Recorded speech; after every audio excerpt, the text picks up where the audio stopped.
Be sure to follow us on TikTok at MysticSage1 for daily anime content. One last for the road, everyone. It's Saturday, so you know what that means. It's time for the final My Hero Academia Season 5 episode review. I know, we're all gonna miss My Hero. It's been there for us for the last 6 months, and saying goodbye is never easy. But let's keep our chins up and enjoy this last episode. Not before we recap last week's episode, though. So yeah, last week was pretty nuts. We had that final battle between Shigaraki and Redestro, with the League of Villains leader completely destroying everything and gaining control of the Meta Liberation Army, now known as the Paranormal Liberation Front. So now that we know what actually happened in Deika City on that fateful day, how does everything come together for the last episode? Well, let's find out. We head back to one of the final scenes of last week's episode, where Shigaraki is dubbed the new leader of the Liberation Army. Only this time, we get Hawks' perspective on things. Seeing the sheer size of the army makes him realize he's too late, and why Dabi let him in so easily. We see that Hawks and Dabi meet up once more after the Deika City incident,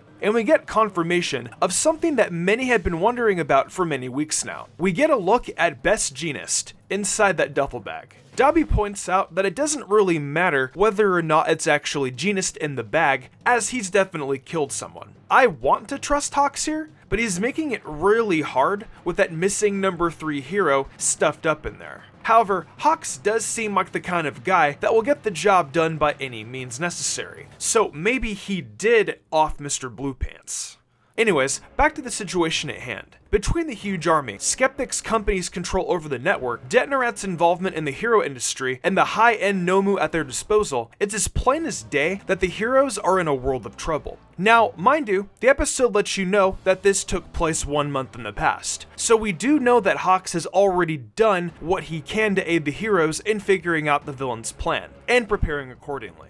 In the next scene, we see a conversation take place between Ujiko and Shigaraki. He confirms that Shigaraki's quirk has grown, now being able to decay even things connected to the original thing he's touched. Ujiko asks him why he seeks even more power than what he currently has. And his answer is simple. If power is going to be offered to him, he's going to take it. He shows off his arm, which is seriously messed up from his fight against Redestro, and states he got that just from using it once. With all of the heroes he'll be up against, he'd rather be safe than sorry and not underestimate them. As he begins to get Shigaraki for his operation, he lets him in on the research he's conducted over the years. He talks about his theory of quirk singularity, which is the idea that as quirks mix and grow together over the years, people will no longer be able to control them. No one had taken him seriously except for the one person in the world that knows what it was like to have many powers stored inside of him. Yup, all for one.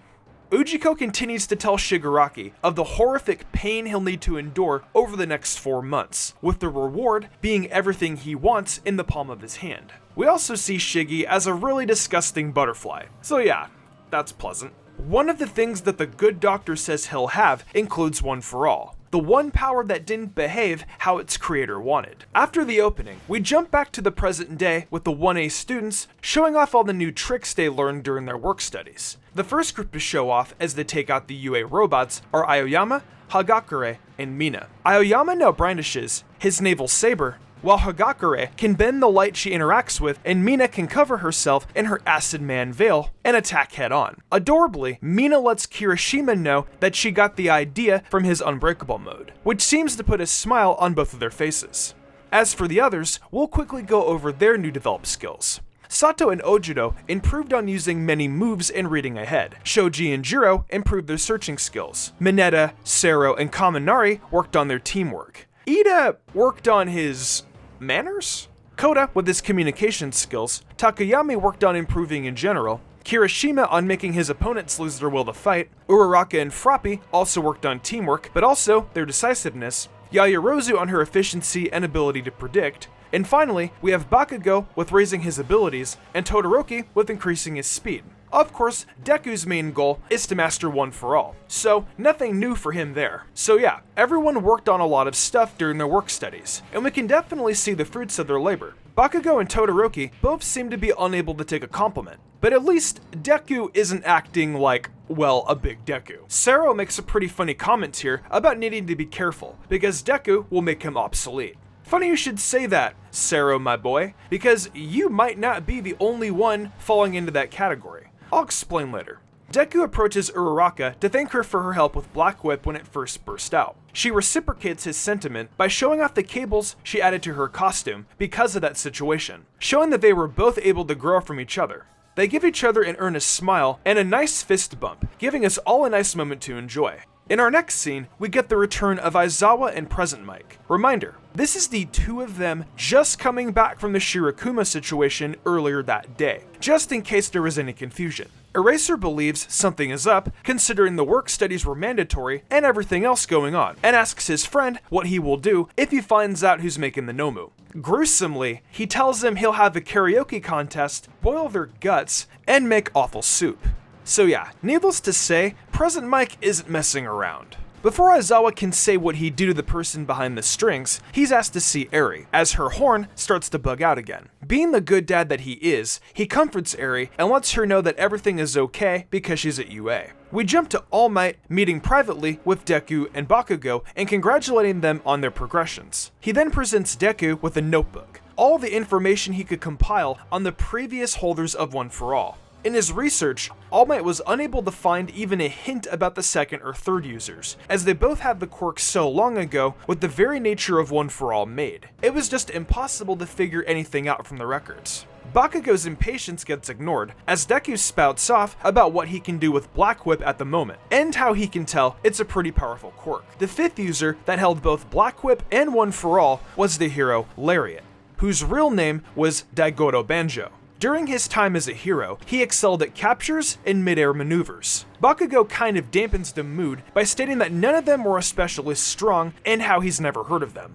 Deku tries to defend the predecessors by complimenting their quirks, but Bakugo shuts him down by saying he would think any quirk was amazing. It might be harsh, but he really isn't wrong there, to be honest. All Might interjects by saying Bakugo wasn't really wrong with what he said about the previous users of One For All. He describes how fixated All For One was with One For All, and how he dominated Japan with his evil intent back in the day. In their struggle to resist All For One and that evil, the previous users continued to pass One For All down, with none of them particularly being a chosen one, but rather being a collective of those who entrusted the power, and those who the power was entrusted to.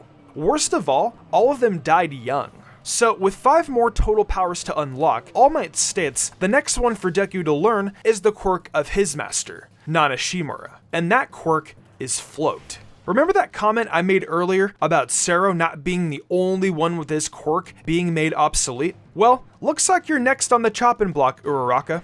Can't wait for Deku to get his explosion quirk and half cold, half hot quirk. Jokes aside, Bakugo is pleased to hear that Deku, will have to waste his time having to learn something that he can already do, allowing him to get even further ahead of Deku. They go at each other back and forth about this, but not in the mean-spirited way that it used to go, putting a big old smile on All Might's face. As Class 1A congregates, they prepare a hot pot party to celebrate the beginning of the new term, as well as their return from their work studies. As they all laugh and eat their food, Deku reflects on how blessed he is to be able to be at UA with all the friends he's made, having All Might as his teacher, and being able to have a somewhat normal conversation with Bakugo. On the outside of the dorms, we see All Might sitting by himself before he's approached by Aizawa. Eraser lets him know that Tsukauchi left a message for him, requesting he postpone a meeting he was supposed to have with Stain. All Might then asks about how Eri is doing. It seems the incident with her horn turned out alright, as Eraser says she's sleeping like a baby. He does mention that he'd begin training her this week, and judging by the size of her horn and the energy it was giving off, I imagine he was waiting for that moment in order to help her as much as possible. As the silence lingers between the two, All Might sighs as his feeling of powerlessness begins to weigh on his mind. As he sees his students improve, he's tormented by not being able to do anything to help them grow. However, Eraser contests that, saying that he's just simply a workaholic that needs to adjust. He says that All Might can do something for them just by living there and being there for them, as his presence spurs them on.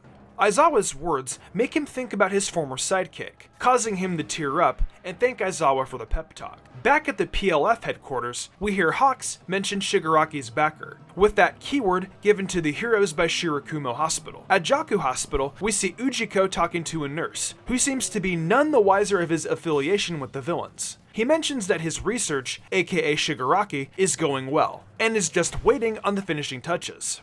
As the villains prep themselves, Hawks does the same, doing what he can to support the heroes, as well as exposing everything about the Liberation War, until something he is dubbing as X-Day comes.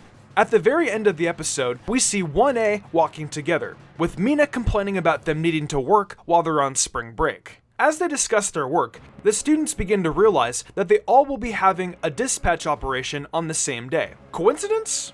What do you think? We get a shot of a mother and her child standing in front of a statue of All Might, which fills the child with courage for his first grade year. We then pan over to Burnin, showing where some heroes are located and where they'll be evacuating residents. As the episode closes out, Deku informs the audience that their battle with the Paranormal Liberation Front and the incident that will shake superhuman society will finally begin. And that's it, folks. Based on where they were standing, that's the biggest cliffhanger they could give us. This episode was so good though, and felt like a good way to wrap everything up in my opinion. We got some really great looking shots of Shiggy at the beginning, great character interaction between the students, and an ending that left me wanting more. I mean, what is this fateful event that will rock their world?